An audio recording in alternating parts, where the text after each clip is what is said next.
Avertissement, le milieu chaufferie est réservé aux professionnels formés car le milieu est potentiellement dangereux. Il y a un risque d'explosion, d'électrocution, d'intoxication mortelle au CO et de brûlures graves pour l'intervenant. Alors dans cette vidéo, j'interviens chez un client qui est en panne de chaudière fuel. Donc c'est pendant la saison de chauffe, sa chaudière ne démarre plus. On peut voir que c'est une Chappée Bora 25 kW. Chaudière ventouse fuel en fonte avec brûleur intégré. Donc là j'enlève la jaquette, la face avant de la chaudière. Là on voit il y a des petits clips ici là. Ici aussi, et ça repose sur cette vis là, donc ça se soulève, ça se tire. Donc là on voit la gaine d'amener d'air neuf, comme c'est une chaudière à ventouse. Donc là j'ai dû démonter un truc, je me souviens plus. Mais pendant cette intervention là j'ai pris quelques photos. Donc là on voit la pompe fuel, l'électrovanne, le transformateur en tension, le réglage de la menée d'air, la cellule photoélectrique. Là on voit la ligne gicler, le gicler arrive ici. On voit le raccordement du fuel. Et là on voit une fiche, une prise, car ça c'est pas une fiche européenne. Et ici on voit le coffret de sécurité. Là on voit qu'il y a un thermostat là, soit de régulation ou de sécurité. J'ai envie de dire un aquastat parce que là on prend vraiment la température dans la chaudière. Et là on a un petit œillet là pour regarder à l'intérieur. Alors je ne l'ai pas pris en photo mais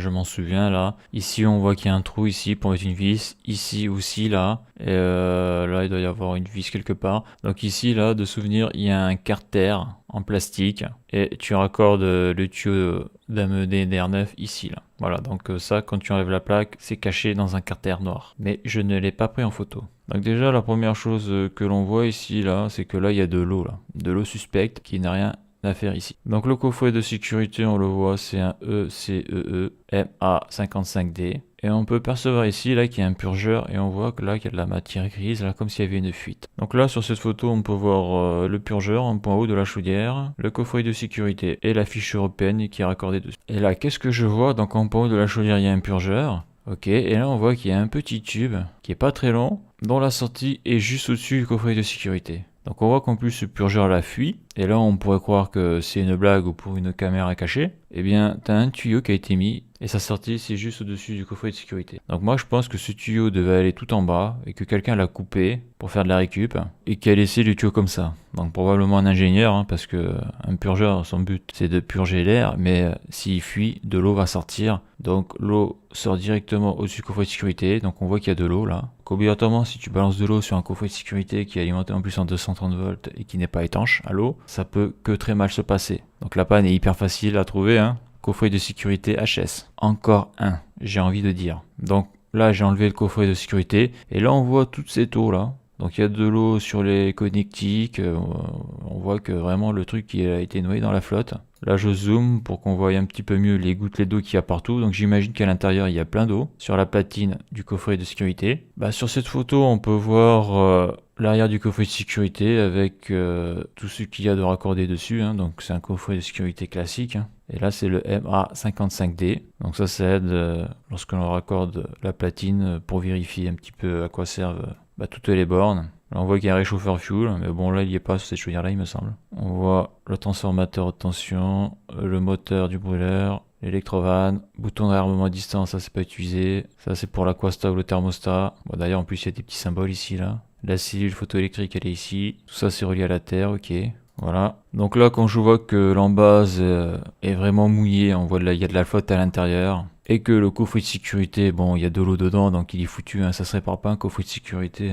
Comme j'ai dit c'est un organe de sécurité, c'est ce qui permet de contrôler, donc de faire la séquence de démarrage du brûleur, mais surtout s'il y a un problème avec la flamme, si la flamme s'éteint, ça permet de mettre en défaut le brûleur pour éviter que la chaudière se remplisse de fuel. Et quand c'est pour le gaz, c'est pour éviter que la chaudière explose. S'il n'y a plus de flamme, c'est-à-dire que le gaz soit bien coupé. Donc ça, il faut pas trop rigoler avec ce genre de matériel-là, c'est vraiment un organe de sécurité. Dès qu'il déconne, ou comme là, bon, il y a de la flotte, il faut pas le faire sécher en croisant les doigts, je vais le faire sécher, après il va remarcher. Donc là, il est foutu. C'est-à-dire qu'il n'accomplit plus sa fonction de coffret de sécurité. Et donc j'ai dit au client, il faut remplacer sur votre chaudière le coffret de sécurité et l'embase parce qu'elle est contaminée pour moi, il y a de la flotte dedans, il va peut-être y avoir de l'oxydation, donc par sécurité, autant tout changer parce que j'imaginais le truc. Imagine, je change le coffret de sécurité et qu'à cause de l'oxydation dans l'embase, qu'il y ait des faux contacts, tout ce genre de saloperie. Donc là, au moins, avec une embase neuve et un coffret de sécurité neuf, je suis sûr que c'est reparti pour 20 ans. Donc ce purgeur-là, c'est au remplissage de la chaudière de l'installation. Hein, et une fois que l'installation est remplie en eau, une fois qu'elle fonctionne, une fois que l'installation est purgée, ce purgeur-là, eh bien, c'est un petit peu comme les purgeurs dans les installations solaires. Là. Il faut le fermer.